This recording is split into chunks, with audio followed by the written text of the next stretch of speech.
Ladies and gentlemen, welcome to the Gold Standard with Alan Mosley, and here's your host, Alan Mosley. Welcome back to another episode of the Gold Standard. Was this 8 or 9? We've never figured out that other forgotten bonus episode. No, it's in there somewhere. I've seen it in the system, so I know it exists. All right. We'll get it out there. We promise. It doesn't matter. It's still good. I'm working on it. It's still good. No, it's still good. Welcome back. We're here from Osborne Studio and Sound in rainy Columbia, Tennessee. Because if you know anything about weather in Tennessee, it's February. It's still winter, but it was like 78 degrees the other day, and now we're going to have torrential thunderstorms. I saw in the news this morning we had 7 days this month that did not have rain. They said we're about to be the fourth rainiest February in recorded history. Yeah, we're swamped. I believe it. I believe it. Well, I want to say, because we're gonna get better at doing this, say at the beginning of the episode, you got to check us out on social media, because we've been having more and more really cool conversations. You know, we're only here about once a week, give or take, but we share stuff throughout the week and start conversations. So if you want to catch us on Facebook, it's a place where we're talking all the time. It's facebook.com/TGS Alan Mosley. That's for the Gold Standard with Alan Mosley. You can also find me on Twitter at Alan M. Mosley. Check out our YouTube page, which is probably where you're watching this right now, so I don't even know why I tell people to do that. And if you like the show and you want to support us, you can find us on Patreon at patreon.com/TGS Alan Mosley. That's right. So pretty much just TGS Alan Mosley. Yeah. And as long as you can remember that, you can pretty much find us anywhere. Yeah, you'll find us. Yeah. So today, I've got my show notes listed on here. This is going to be the episode where we're going to talk about the school shooting down in Parkland, Florida. It happened on Valentine's Day. I actually didn't even make that connection until recently that happened on Valentine's Day. So going on a couple of weeks now since the actual shooting itself, but this is one of those stories where I'm glad we didn't do a response to it right away, because it seems like every couple of days there's more information that comes out that just you leave you scratching your head thinking, what in the world is going on? Yeah, this has been a doozy for us. I mean, it's been interesting to watch it unfold, and our hearts go out to the families of the people that are suffering because of it, and it's just it's wild, and we live in a crazy world. So I'm going to read just a brief little summary here real quick, and then we're just going to go right into it because we got a ton of information today. So 17 people were killed and 14 more injured by the gunman who we're not going to name. That was Wednesday, February 14th at Marjory Stoneman Douglas High School in Parkland, Florida. The gunman was a former student who had been previously expelled from the school for violent behavior, threats, bringing weapons to school, etc. Boy, it sounds like a winner. Mm-hmm. There had been upward of 40-plus calls to police about the gunman over the last few years, as well as multiple tips to the FBI about the gunman's social media posts. He had multiple specific threats of violence under his own name on the internet, but the FBI both failed to follow up with any of these tips, and they claim to not be able to find the guy who has a unique spelling of his name under his own name, but couldn't find him. So, boy, they're really something. So we're going to get started right off the bat here with our first link today, starting off with the deputy who hid. I know that's a point of contention that's really making people upset. Throw it up. You want it? Yeah. All right, here we go. So there was an armed officer at the school who never entered the building during the shooting. This is from The Hill by Brandon Carter back on the 22nd. So at Marjory Stoneman Douglas High School in Parkland, Florida, there was an armed officer there who has resigned after an internal review found he did not enter the school during last week's deadly shooting. So he was Deputy Scott Peterson. And the sheriff there who you see in the video is Sheriff Israel, who I can't believe hasn't resigned yet. # resign Sheriff Israel. So he was on campus. This deputy was on campus for the entire duration of the events that unfolded. Right. Knew that there was a shooting going on, and there is apparently video evidence of him, although I don't believe the video has been released to the public yet, that he basically was just waiting outside, weapon drawn, did not enter the building for the full duration of the shooting. So the gunman was able to fire at will. I believe I've heard that he did have more ammunition, but maybe he got happy feet and decided he wanted to try to make a getaway. Committed the violence, left the scene, and he was actually apprehended later elsewhere. So he went in, committed the act, and left the scene and was never caught, even though there was an armed deputy right outside the whole time. Let's unpack that for just a second. because we've got a lot of unpacking to do in this situation, because this is sort of our school shooting but also gun rights episode. Yeah. So you're sending your kids to school, and this is a gun-free zone, of course. So basically no one there has the ability to defend themselves, or at least it's fair to say they have a diminished ability to defend themselves certainly against a shooter. And the only people there with any type of firearms would be like a school resource officer, some sort of local sheriff or police officer, deputy on the campus assigned to that school or otherwise. And the only person there with a firearm other than the shooter is hiding outside. And I use the word hiding because I'm not going to mince any words about it. I know that you hear people saying, I've seen this argument being made already a lot, that the gunman had an AR-15, and I've just got my standard issue sidearm. That's really dangerous. He's got superior firepower. That's really scary. The chances that you could be hurt are really high. You feel outgunned. Well, I wouldn't go in there. Well, you know what, ladies and gentlemen? He's the sheriff's deputy.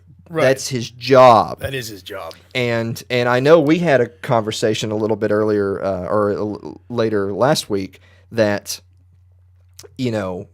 that some people feel like, well, I can't blame that guy for not wanting to go in there. I mean, look, I'm staring down, my pension's right around the corner. I'm ready to retire and go home. I don't want to put myself in that situation. Right. To be clear, it's the gunman who is responsible for this act. Right. Because we're not going to take the agency of personal responsibility away from people, good or bad. Right. It is the gunman's responsibility. He is at fault for these murders. Right. However, I absolutely can blame this deputy because that's his job. Right. When you hear people say that, well, I can't blame him because I wouldn't want to do that, and who are you to say that you would just go rushing in there? Well, I'm not the sheriff's deputy guarding the school. Right. So you're right. I don't really have the responsibility to go in there, although I would like to think that I would have the bravery to do that, although I'm sure the cops would kill me because I'm carrying a gun into a gun-free zone. Right. But it is actually his job. Right. It says on the police car to protect and serve.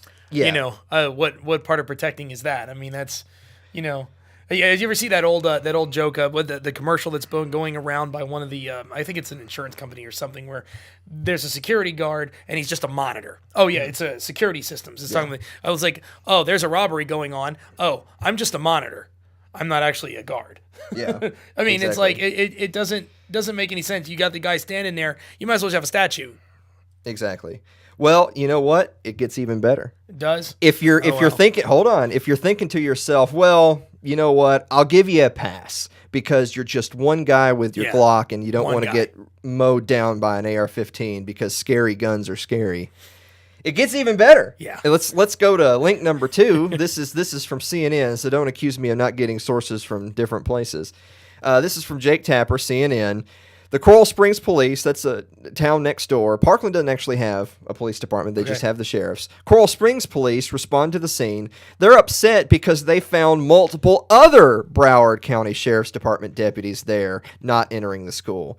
So it actually turns out there were upwards of 4 armed deputies all hiding outside behind their squad cars, guns drawn, waiting. We'll be very polite and say they were assessing the situation. Yeah. I've heard that. I've heard people talking about their SOP, standard operating procedure, and that, well, they're supposed to be assessing the situation and they're not trained to just run in. Right. Well, let's assess the situation real quick. There's people screaming, running out of the building. There's a gunman inside opening fire. Right. And you're out here. Yeah. And there's 4 of you. Yeah. I think we just assessed the situation. All right, let's go in. I mean, what else is there to say? I know. I mean, at least go in through 4 different entrances. And surround the guy. I mean, I play Call of Duty, for God's sake. That's what I do with my teammates. There you go. Please. You played some Call of Duty, so they were making fun of your mom. And, no, you're not. So, so once again, I'm going to be harsh here today because A, it's their job. Yeah.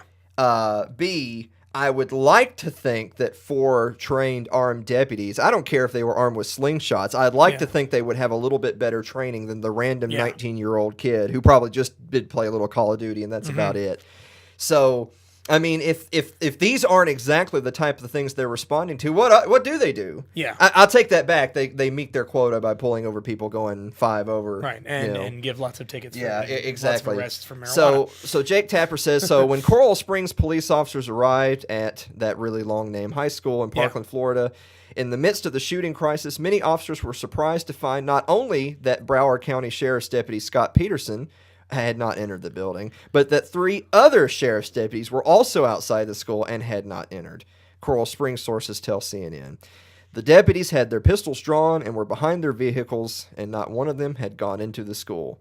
So, once again, some common themes that we're going to be hitting as we go through this episode is that, so this is a gun-free zone, which is just a fancy way of saying criminals are still going to break the law, but if you don't want to break the law, if you want to be a law-abiding citizen, then you will not be armed, which means you have a diminished ability to defend yourself. Right. And to be clear, the right to self-defense, when you hear that phrase, these rights are self-evident, endowed by your creator, break down that statement real quick. Self-evident, that it's understood. This is we're getting to natural rights. Your right to self-defense is a natural right that cannot be taken from you. And when you live in a world where there are tools that can fling metal at really high velocities that go through your body, it only stands to reason, and perhaps you're a smaller person or a younger person or elderly or a single mother or what have you.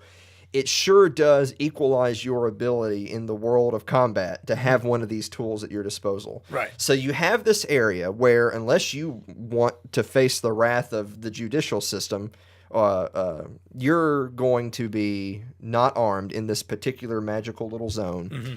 And so, in my opinion, first of all, we should get rid of gun-free zones completely. We'll get to that later. But in my opinion, if you're telling me, if I come to your house, and that's your private property, mm-hmm. and if you don't want me to carry a gun onto your property, that's your right to say, because it's your property. Yeah.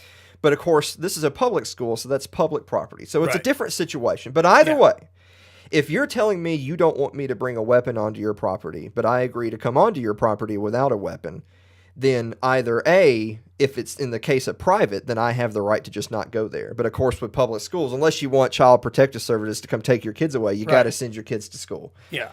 Well, in that case, if I have to send my kids to your school on this magical little square where they can't be armed and they can't defend themselves, but they're at a risk of being attacked by people who are armed who don't obey the law, then inherently you are now shouldering the burden of protecting my kids. Yep. If I come onto your magical property where I can't defend myself, mm-hmm. then and it's your property, now you must protect me. Right. And in the case of private property, and we'll get to this also a little bit later, if I go to Walmart and Walmart says, don't bring your guns in here, and then there's a shooting at Walmart and I get hurt, I'm going to sue Walmart. Yeah. Because you couldn't defend yourself. Because I couldn't defend myself, and now it's Walmart's responsibility to defend me. And I know right now someone's saying, oh, Alan, that sounds a little statist. You can't go around telling people, well, but if you're going to restrict my ability to defend myself, then you are now shouldering the burden of my protection. Right, and you are liable.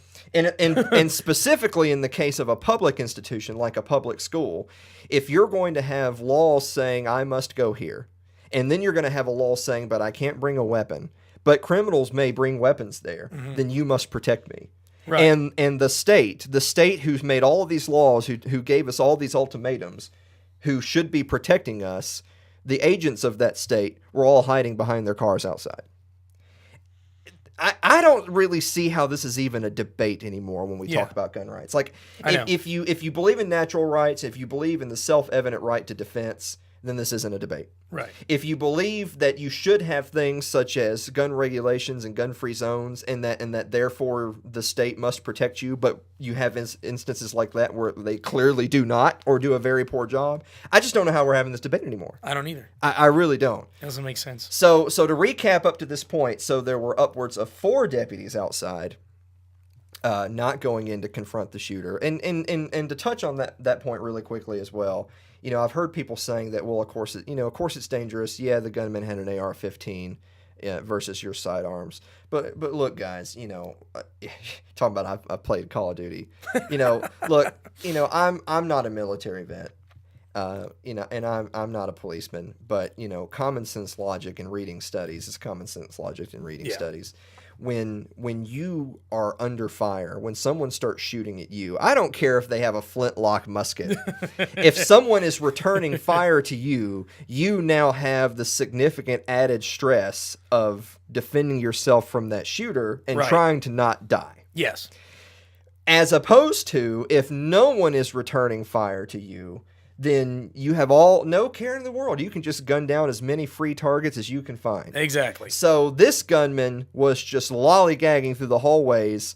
I've seen the meme. It's not our meme of the week that we'll get to later, but it's a really bad meme. I've seen the meme where somebody took the everyone's heard when seconds count and police are minutes away. Yeah. Someone took that meme, but they scratched out minutes away, and it says when seconds count, police are hiding outside until the intruder runs out of bullets or children. Yeah.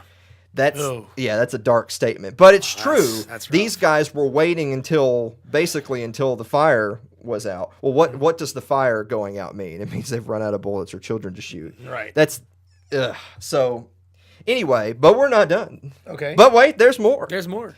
So these guys were hiding outside behind their squad cars while all these innocent children and instructors are being gunned down, not able to defend themselves. So they should have to go in there and protect them, right? They have to shoulder the burden of your protection because you can't protect yourself, right? Well, da-da-da-da. Oh, but the Supreme Court has ruled police do not have a constitutional duty to protect someone. Now, this was actually in the New York Times by Linda Greenhouse back in June 28 of 2005, and this was actually based on a case of a restraining order of a woman against her estranged husband. Jessica Gonzalez tried to get the Castle Rock police to find and arrest her estranged husband, who was under a court order to stay 100 yards away from the house, but he had taken their children, ages 7, 9, and 10, as they played outside. She went to the police station. They basically didn't do anything. I mean, more or less, their position was, well, we don't have to go do this right now. You can't command us to go do our jobs. And then, of course, what happens, he shows up to the police station with the bodies of all of those girls in the back of his truck. Well, she sues, and ultimately loses when it goes all the way up to the Supreme Court, when the Supreme Court rules that law enforcement does not have a inherent duty to follow your order, and they don't have an inherent duty to defend you or yours in the case of violent action. They can. I mean, they theoretically have the ability to. It's kind of what we count on them to do. If there's a bank robbery and the police rush in and you're laying on the floor and the bank robber's spraying bullets around, you would assume that means they're going to attack the gunman and try to rescue you. Right. But the Supreme Court of our land says they don't really have to, because let's face it, that's dangerous, guys. They don't have to get hurt. Right. So let's recap real quick as we're moving on to the next page of our notes here. So you have to go places that we command you to go, so says the state. And you can't bring the tools to most adequately defend yourself. And we're going to hide outside while someone's trying to kill you, but you can't then turn around and sue us because the Supreme Court says we ain't gotta. Sounds like a cushy job. Yeah, sounds pretty nice. And don't get me wrong. I mean, I love our police, and I actually have friends that are amazing police officers whom I know that in that situation would have run in. So, I think it also comes down to the individual's personal convictions, and what they're willing to risk. My money says that if any one of those police officers would have had a kid in that school, it probably would have been a different situation. But then again, who knows? I know that we like to make light of things sometimes to help us cope with what are tragedies. Mm-hmm. And I've seen a lot of people saying that, well, if they had just called ahead and said somebody was in there smoking pot, then boy, a SWAT team would have rolled in there and kicked the door down. Zip tied to a tree. if there was somebody's angry family dog in there, they would have run in there and blown that thing away. Oh yeah. Man. So, here's a comment that I hear a lot is, now, you're just being a conspiracy theorist because no one's trying to take your guns. Quit being such a ridiculous gun nut, you crazy redneck. Nobody's trying to take your guns. Oh, they're not, are they? Well, let's move on to our next. by Melissa Quinn in the Washington Examiner. This was just the other day on the 27th. House Democrats introduced bill prohibiting sale of semi-automatic weapons. I believe it's over 150 House Democrats in the wake of the shooting, led by David Cicilline from Rhode Island. I think that's his name. He's introducing the assault weapons ban of 2018, because we had an assault weapons ban under Clinton and it expired. Right. So more than 150 Democrats have already signed on to support the legislation. And just to be clear really, really quick, there's pretty much a 0% chance that this passes. But I think it's worth noting that the attempt is being made. Yeah. The attempt is absolutely being made. They've attempted this several times throughout my lifetime. So a tweet here from Representative Ted Deutsch. Yeah, Deutsch. Sure. Deutsch. Yes, Deutsch. Today, I joined this other representative and 150 plus of my colleagues to introduce the assault weapons ban. It's time for Congress to listen to the will of a majority of Americans and pass sensible legislation to get these weapons of war off our streets. Majority of Californians? Well, first of all, if anybody ever says to you common sense legislation or sensible legislation, what that really means is what I want and you don't. That's what that really means. That's what that means. Yeah, because it doesn't mean anything. Right. So let's just break this down really quickly. So the bill will prohibit the sale, transfer, production, and importation of semi-automatic rifles and pistols that can hold a detachable magazine, as well as semi-automatic rifles with a magazine that can hold more than 10 rounds. It'll also ban the sale, transfer, production, and importation of semi-automatic shotguns with features such as a pistol grip or detachable stock, and feeding devices that hold more than 10 rounds. So in other words, you're only allowed to have a muzzle-loading musket. So basically, that's 8 feet long. Single or double shotgun, bolt action rifles, and revolvers. If it has a detachable magazine, and or if it carries more than 10 rounds, and it's a semi-automatic, so I mean, you're just thinking, you're just typical Glock or what have you. Right. I mean, if there's a few 100 million guns on the streets in the United States, like 270 million of those fit this description. I know. There's almost more guns than there are actual Americans. And of course, they specifically name things like an AK-47 or an AR-15. Right. They specifically name those, but that's why they write these bills with these different little diagrams of what does and doesn't fall under. Right. Because if they can figure out a way to weasel a whole line of items into that, they'll figure out a way. Yeah.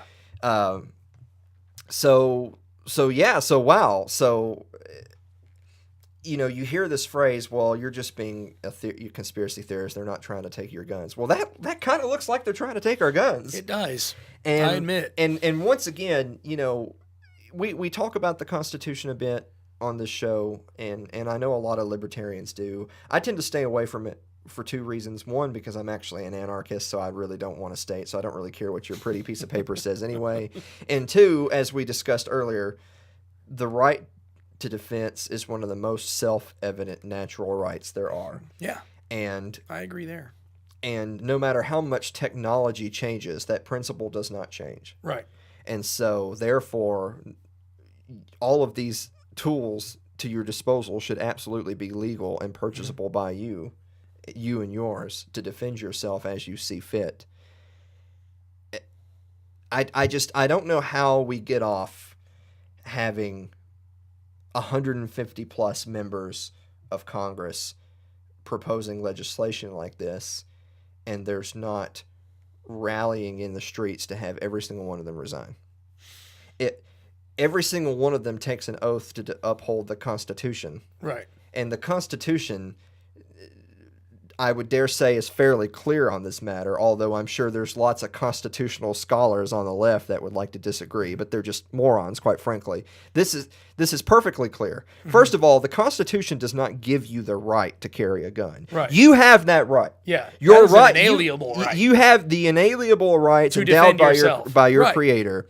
What tool you use don't matter. The Constitution is simply a guideline to restrain the federal government, and when you have specific things like the Bill of Rights, that's just extra cherry on top to make sure the federal government understands, stay away from this. Right. It's assumed they should stay away from everything, but to be very clear, stay away from this. Right. It is always assumed you have that right. Right. So when you understand that when you believe in natural rights as a principle, and you believe that self-defense is a natural right, and then even if you do want to then go forward and make the constitutional argument, I still don't see A, how we're having this debate, and B, how you can have 150 plus members of Congress who all took an oath to defend the Constitution to even propose. I don't know how proposing that legislation is not grounds for immediate dismissal. I don't know either. If I say I'm going to uphold, to me, it's the same thing as committing any random felony or state crime or what have you. Right. If I'm elected as a representative and then I walk onto the House floor and just put a gun to someone's temple and blow their brains out right there in the middle of session, I'm pretty sure I'm going to be punished for that. Pretty sure I'm going to jail, and I'm pretty sure that when I go to jail, I will no longer be the representative. Right. Well, it's just the whole thing. I don't make excuses for politicians, because politicians are what they are. It's probably a good general. They're wishy-washy. They're flavor of the moment a lot. And sometimes one moment they'll be for something, one moment they'll be against it. They're swayed by public opinion. They assume public opinion. They don't even really, honestly, know public opinion. I think sometimes they get wrapped up in their feelings. Sometimes they get wrapped up in what they want. The truth of the matter is, gun owners like myself, for the most part, we're so sick of this discussion. We know it's going to go nowhere. We know it's a catch-22, and we know that no matter what these guys whine about in Washington, unless something gets really serious, dude, unless something really looks like it's actually going to happen, it's going to take a lot to motivate most of the gun owners in America to really grab our guns and hit the road. Something really legit has to come down the line, and this is just more blustering. Well, I'm glad you happened to say that of what is and isn't going to happen, because really gun confiscation is a non-starter. That's not going to happen. That would start a civil war in this country. It would be bad. So let's move on kind of to a different segment here of, well, then what can we do? Because and really quick, and I'm not going to call out anybody in particular, because who am I to degrade anyone else's show or podcast or what have you? Because they'll say, well, you're a nobody. But one of the biggest problems that when I'm trolling around looking for content to consume and people to listen to or videos to watch, one of the things that's a surefire way for me to not tune into your program is to hear lots and lots of rabble, complain, and no comments on, well, what's better? What's a good idea? What can we do? Right.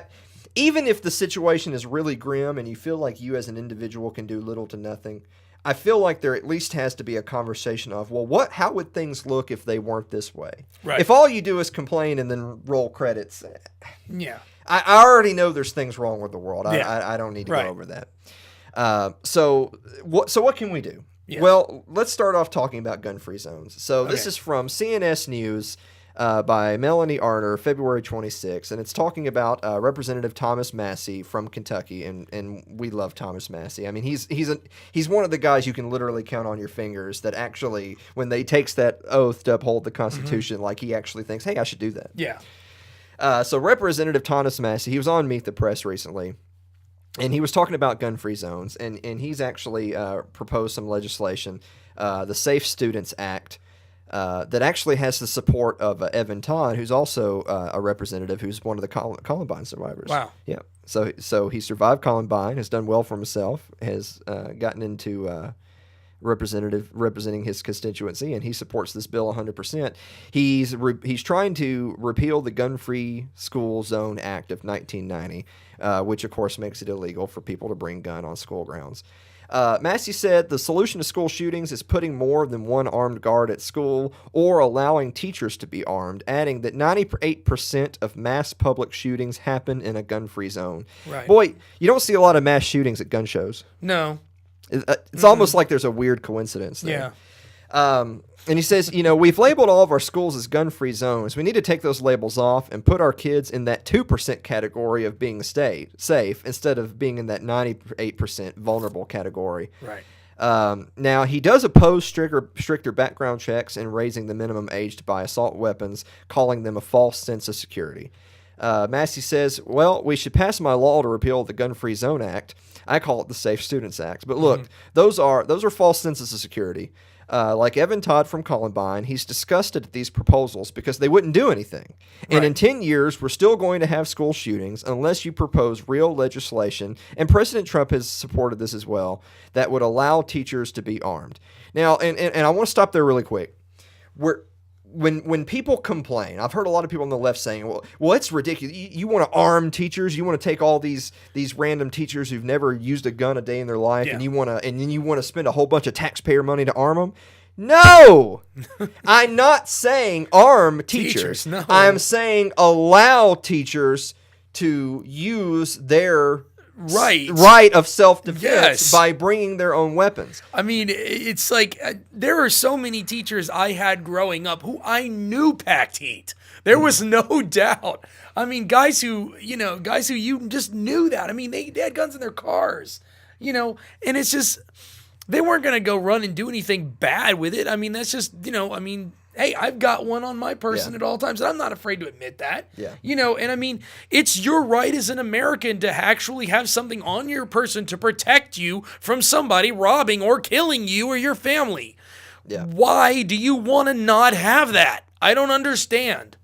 And teachers, why not? I mean, we're not trying to make teachers be armed. We're just saying we want to allow them to be armed, and they should be because it's their right. If you are a teacher or an administrator, or if you're a janitor in a public school, and you already have a firearm that you like to carry, and you're carrying it everywhere except for when you go to work at school, just allow those people to carry in one more place than they don't already carry. And that's it. Exactly. But let me run through the rest of this article just real quick, and we're going to move on. So there at Meet the Press, they asked him, so let me ask you though, this is what they claim. 65% of the country disagrees with you. Do you have an obligation to legislate on behalf of all of them? And that was from NBC's Chuck Todd, a.k.a. a hack. Massey said, speaking back to Chuck Todd, you're in a bubble. If you take out New York and California, 8% of Americans have concealed carry permits. And the people watching the show right now, a lot of them are getting ready for church in middle America, putting their guns on. Yep. Millions of them, they're going to be carrying guns to church, to family dinner after that, and they're going to be safe. Yep. And so all these things, these hypotheticals that come out of the bubble in D.C. or New York City or California. What if this happens? What if that happens? We don't have to ask the what if. People are carrying every day. Mm-hmm. Now, to be clear, Massey is... he's against expanding background checks, and he says that the background check system is flawed and has denied millions of law-abiding citizens the right to buy a gun. Mm-hmm. He says, quote, 3 million people, law-abiding citizens, were denied a purchase since they've been put in place, but only about 1 in 1,000 are prosecuted for trying to, quote, buy a gun illegally. Right. So the reality is most of these 3 million, 99.9%, are actually law-abiding citizens who were denied a purchase because of a background check that was flawed. It doesn't have the right information in there. It's got false information. It disproportionately is biased against minorities. And it's funny, while we're sitting here talking about background checks, while we're talking about information, well, we already know that institutions such as the FBI has had plenty of information to combat instances like happened in Parkland, and they didn't follow up on it. Right. Didn't follow up on the tips. Couldn't find the guy going under his own name. It's not like he was going under an alias of... No. Leak Gamer 64. It was guy's own name. They literally had the dude's name. Yeah. They knew where he lived. They knew everything. They had multiple warnings. Yeah. Well, while we're still on the subject, so what can we do? So we talked about getting rid of gun-free zones, which I think is a really good idea. Here's an article from us from the Mises Institute. No, I'm not sending it for email right now. From the Mises Institute, and this is from Jess Deist, who's the president of the Mises Institute, and it's called "Guns in Schools: Can the Market Do Better?" And just a few quick excerpts from here. He says, "We don't need a constitution to recognize all humans have an innate and pre-existing right to self-defense." I think I heard that a few minutes ago. Yeah. To make that right effective, especially for weaker members of society, tools must be employed. Mm-hmm. Guns are simply those tools. They're inanimate objects that cannot be imbued with innate qualities of good or evil. The right to own guns flows naturally from self-ownership of our bodies. Yep. The libertarian response to mass shootings, in particular school shootings, is to allow teachers and other personnel to carry weapons on campus. In fact, the broader libertarian program is to have most people armed, or at least potentially armed, to create a safer, not to mention more polite, society. If we cannot snap our fingers and produce crime-free cities and neighborhoods where nobody needs to carry a gun, then at least we allow everyone the ability to dissuade or defend against criminal shooters. And then to end real quick, it seems clear that imposing tort liability on school owners and operators, even government owners, would both improve security and provide a ready source of compensation for the families and of victims. To be clear on that really quick, basically what he's saying is what we talked about before. If I'm coming onto your property, you have the burden of defending me, and then you don't, I can sue you. Right. That's what that means.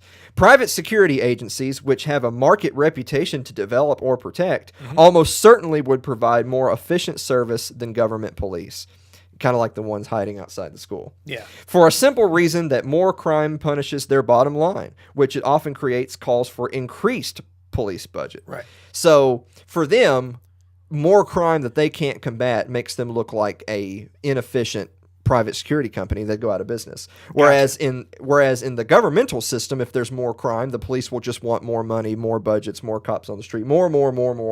Right. And private security models like Disneyland benefit from wanting to create a peaceful and happy environment where security forces have every incentive not to escalate situations or incur liability. Right. Speaking of that, Disney is a gun-free zone.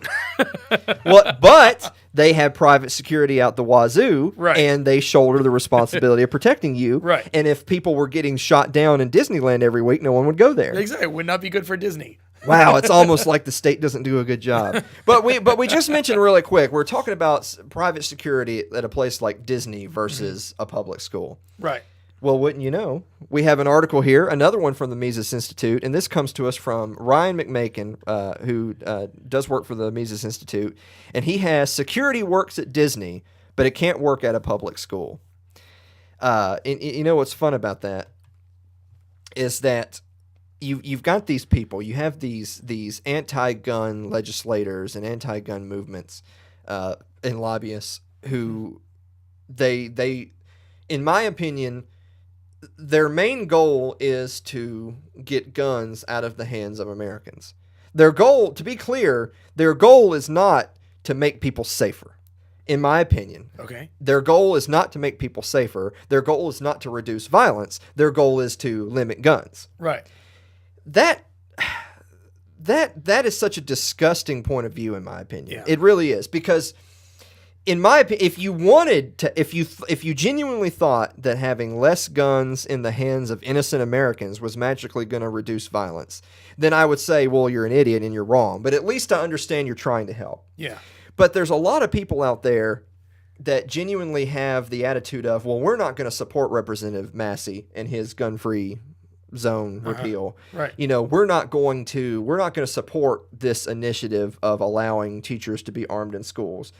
And so we want to get rid of the guns. So basically what you're telling me is if I make suggestions that I feel are going to make people safer, you will not hear them unless it includes taking guns away. Yeah. You will not hear them. There are just this group of people out there that are shut to the idea. There was a line in this article from that Macon wrote that I really thought was really condemning of the anti-gun lobby, and he says their essential position is this: no security for children until we get the gun control legislation we want. Oof, that's a hate-filled statement right there. Yeah.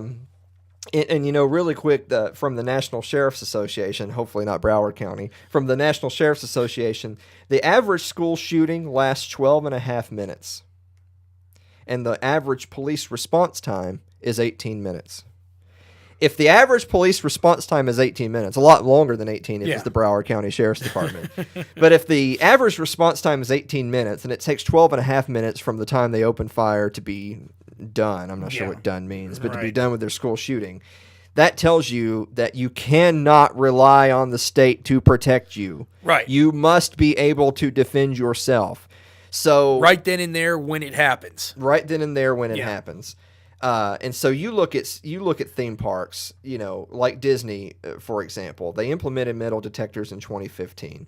And all of the Orlando theme parks are the same way.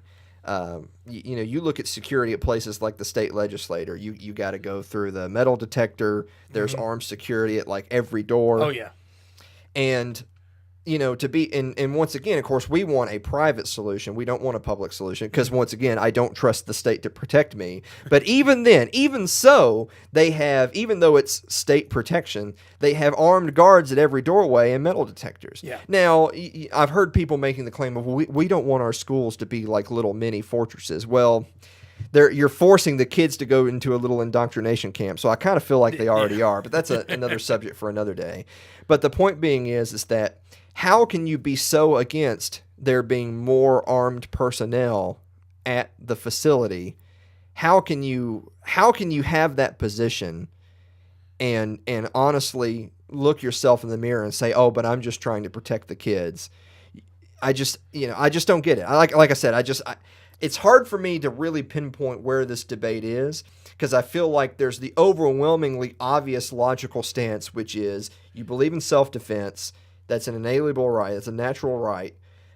You understand that the state is terrible at everything it does. We have very clear evidence that they do a very poor job of responding to situations when you need them the most. Yeah.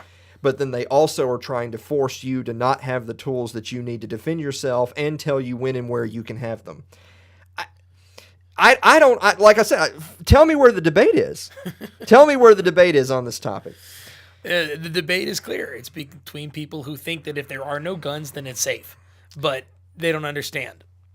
I mean, it's like, seriously, Timothy McVeigh mixed some fertilizer together. He put it in a U-Haul and blew up a building full of people.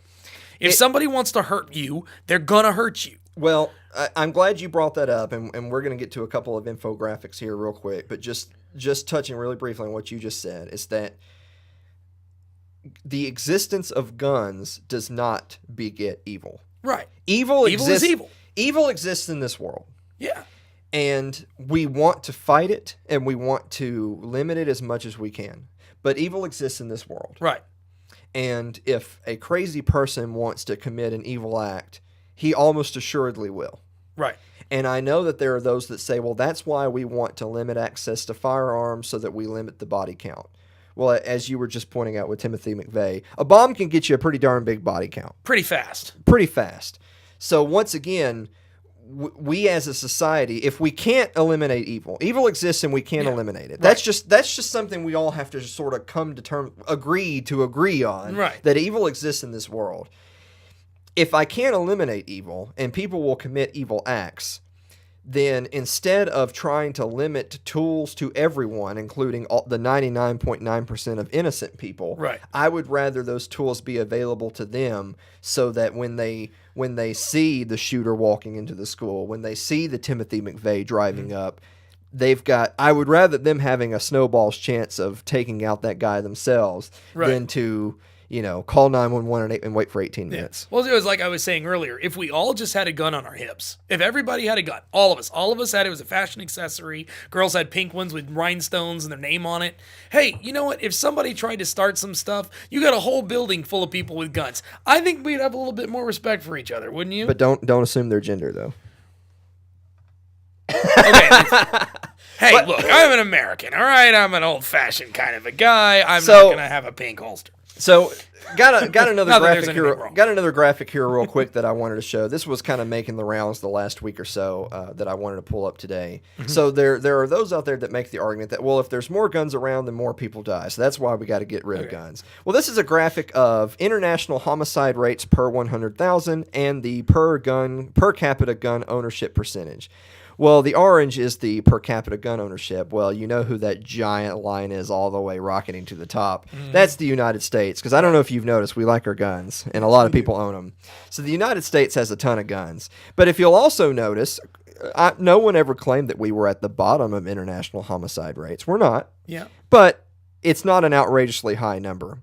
It's still relatively in the ballpark of other industrialized nations. Yeah. And then when you also figure the population of the United States compared to some of these other countries, it's still in the ballpark. You've got these crazy anti-gun people who are saying, well, look at the crazy amount of murders and all this gun violence, and we're the only civilized country that has all this nastiness. That's why we have to ban guns. Look at all these wonderful countries that ban guns and they don't have the murders.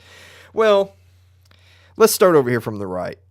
You look at the significantly higher murder rates of, you have a lot of South and Central American countries. Right. You have a lot of African countries as well. Of course, there's Mexico. Guns are banned in Mexico. Look at their murder rate. But they have more guns than they have murder rate. They still have more guns, even though guns are banned. Right. Yeah. And then you go over here to the left side, and of course you've got Canada, Finland, UK, places like that. But the point being is we kind of have this weird phenomenon, and I don't really know if I have a phrase yet to really pinpoint exactly how to call it. But we have this weird phenomenon in the in our culture that even though things are always getting better, people always think they're getting worse. Right. They feel like that's where we go to that emotional response versus logic. People feel like things are dangerous. Right. They feel like things are worse. Of course, you're way more likely to be gunned down by the cops than you are to be gunned down by the school shooter. Yeah. Way more. Way more. But once again, gun violence is down. I think it was something like 93 or 94 was the peak year of gun violence as per FBI statistics, and it's been down ever since. Yeah. So gun violence is down. Violent crime as a whole is down. Right. Gun ownership is only ever up and up and up, and yet violence is down and down and down. But there are those who will scream into a microphone anywhere where they can get their tears caught on a live camera that we've got to do something. We got to have that common sense gun legislation. And because it's epidemic and there's millions of murders every day. Yeah. And actually, statistically, it's lower than it's ever been. Well, of course, the highest murder rates are in places where they have the strictest gun control, like Chicago. Yeah. But really quick, let's go to a different little graphic here. This is another one that I saw going around, and there's sources here at the bottom. It's 5 facts that gun control advocates hate. 92% of mass shootings since 2009 occurred in gun-free zones. It was Massey was saying it's 98% of school shootings were in school gun-free zones. This is 92% of mass shootings since 2009 occurred in gun-free zones. It's almost as if that doesn't, putting up a sign that says gun-free zone, they say, oh, my bad, and then just walk off. A 2013 Department of Justice study found that gun violence had fallen by nearly 50% since 93. The peak was in 93. Peak was 93. It's almost down by half since 93. Yeah. So it's amazing that we would need, quote unquote, common sense gun legislation to protect us today, even though it's already gone down 50% without it. Yeah. And, it goes on to talk about, so guns are used in an estimated 2.5 million times a year in self-defense. Huh. In self-defense. Now, I know there's a lot of conjecture on this particular one, and the estimates range, maybe it's 1 million, maybe it's a few million. This says 2.5 million. Okay. But if it were anywhere in that ballpark. Yeah. Of course, I would make the argument, it doesn't matter. I don't care if it's 1. You still have a right to self-defense, and you still have a right to have your firearm. Right. It's fun. I saw somebody actually had another funny little meme. That's not our meme of the week, but I saw a funny little meme where somebody had said, so how many more people have to die before you're going to accept gun control? And the answer was all of them. They're all going to have to die. I know that sounds bad, but the principle is we talk about making decisions based on principles, not on just the way the wind's blowing that particular minute. Yeah. If you believe in the principle, then there is no budge. This is not up for debate. This is not a negotiation. Right. And then, of course, finally, for all of our history buffs out there, it's a trivia question. What does Ottoman Turkey, Soviet Union, Nazi Germany, China, Guatemala, Uganda, and Cambodia all have in common? And what would that be? Well, they all instituted gun bans before committing genocide. Yay! And there's always those people that say, well, that can't happen here. Well, part of the reason it can't happen here is because there's 300 million guns on the street. That's part of the reason why it can't happen. That's part of the reason why that was written into the Constitution, that we have a right, an inalienable right to defend ourselves. So we're winding down towards the end of the show here, and this is we've been on a roll. Yeah, we've been killing good. it. There's tons of information. Today. So here comes the fake news. Here comes fake news. This is the fake news section. Boy. Should I throw it? Yes. There we go. So All right. from Real Clear Politics, posted by Ian Schwartz on the 22nd. So you probably saw there was that CNN town hall where they had that group of students who were survivors of the shooting, and they were all there turning on the waterworks, saying all four of them. Yeah, that's saying that, well, we've got to have gun control because we don't feel safe in our school. Blah blah blah blah blah. It's funny. Last week they were eating Tide Pods, but this week they're telling us how to legislate. Right. So it's funny. Here's a survivor right here named Colton Hobb, who he was a survivor of the shooting in Parkland, and he was going to the CNN town hall meeting. But, he had prepared a statement and a question that he wanted to talk about. Well, he says, according to him, that they would not allow him to read his question. They gave him a scripted question and wanted him to read from a prompt that they were going to provide him. And he said that he wouldn't do that, and he was promptly not escorted right out of this town hall. He did not appear. Nope.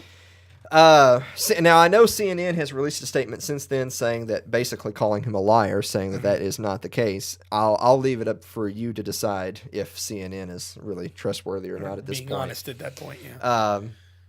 But we're not done. We're not done yet. Not done yet. While we're talking about fake news, this is something I wanted to point out, and this is just one small little piece of the puzzle, and it's not a part of the shooter in the Parkland case that I really talked a lot about.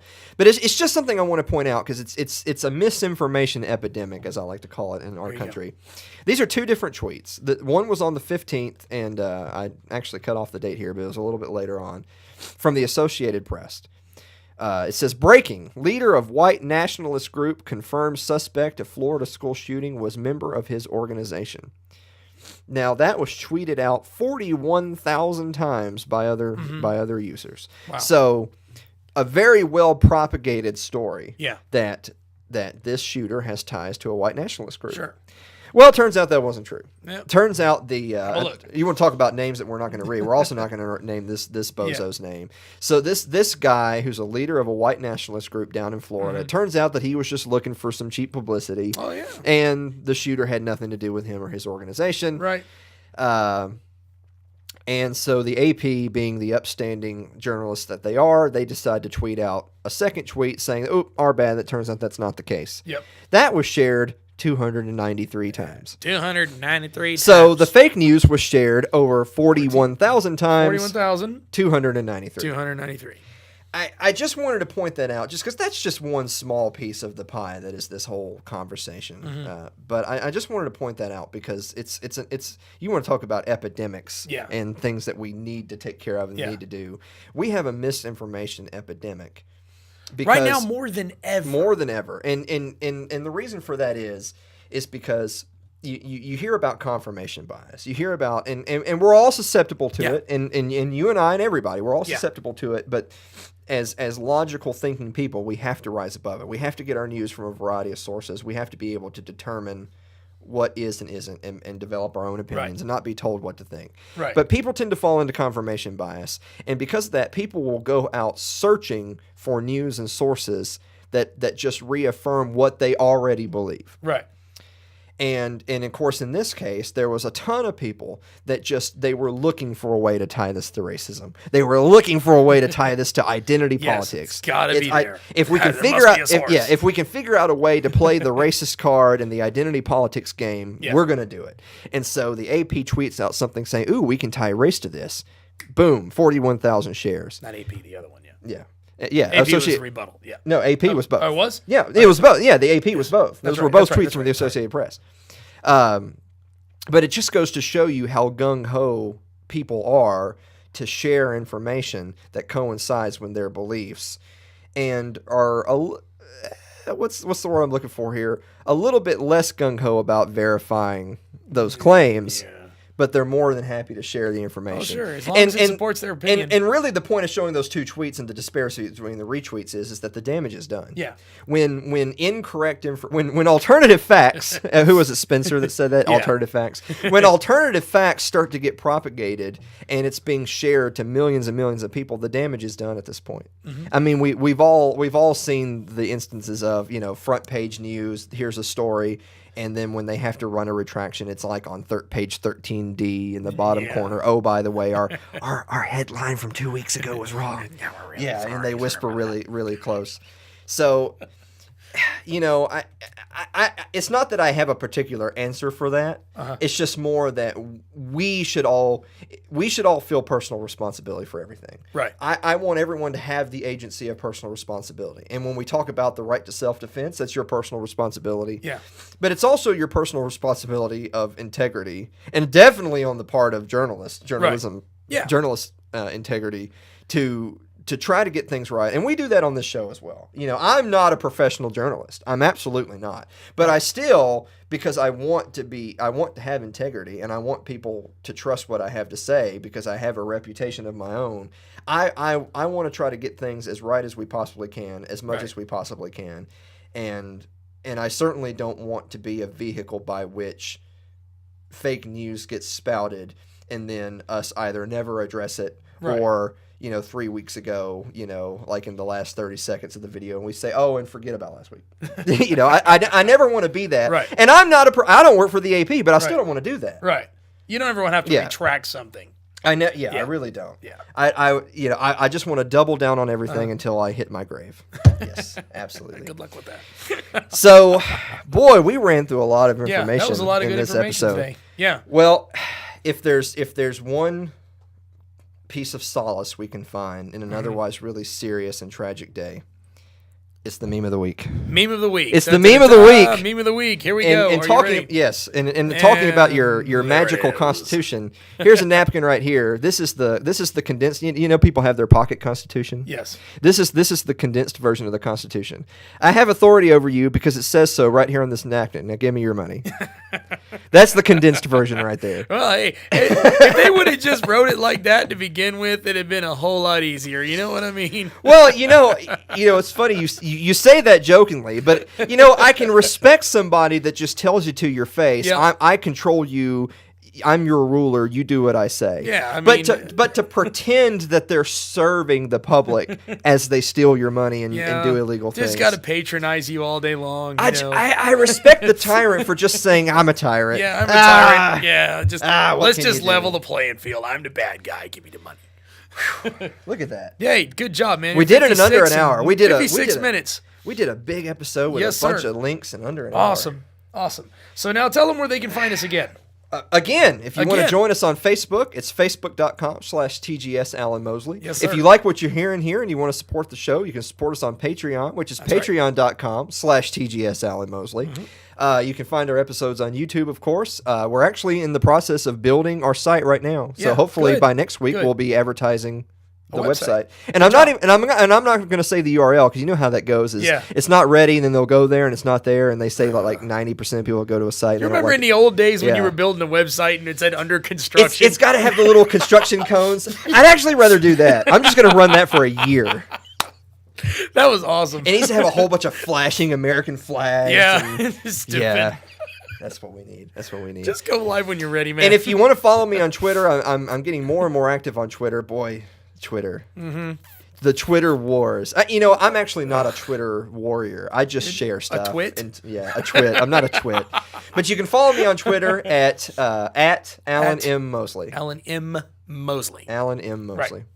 All right. I think that's all the talking about guns and school shootings we can do for a while. That we're going to handle for a while. Yeah. So good job today. I hope you can get a drink in a minute because you're probably dying of thirst. That's a rough one. But good job. Thank you. All right. And ladies and gentlemen, we'll see you next time on The Gold Standard with Alan Mosley. Catch us next week.